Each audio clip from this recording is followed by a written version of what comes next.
আমার এই milk cake তৈরি করার পদ্ধতি দেখেই আপনারা বাড়িতেই খুব সহজে মিষ্টির দোকানের থেকে ভালো মিল্ক কেক তৈরি করে নিতে পারবেন সামান্য দুটো উপকরণ দিয়ে।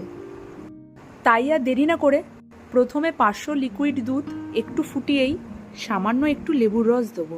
লেবুর রসটা অল্প দিচ্ছি যাতে দুধটা পুরো ছানা না কেটে অল্প একটু ছানা কাটা ভাব থাকবে। তারপর 1 কাপ চিনি দিয়ে মাঝে মাঝে নাড়াচাড়া করে এই দুধটা পুরো মিডিয়াম ফ্লেমে ফুটিয়ে ফুটিয়ে শুকনো করা হবে। অনেকটা ফুটিয়ে শুকনো করার পর দেখুন কি সুন্দর একটা দানা মতন হয়েছে। এর মধ্যে সামান্য একটু ঘি দিয়ে আরও নাড়াচাড়া করে শুকনো করব। এখানে আমি আর একটু সামান্য ঘি ব্যবহার করছি, আপনারা চাইলে নাও দিতে পারেন।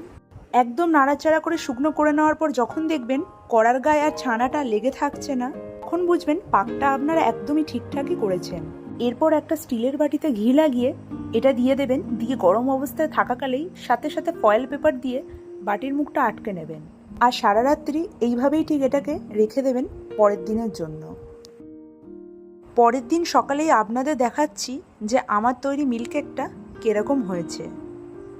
এরপর আমি কেটে নিচ্ছি, দেখুন কি সুন্দর হয়েছে না। এইভাবেই আপনারা বানিয়ে ফেলুন বাড়ির পুজো কিংবা অনুষ্ঠানে।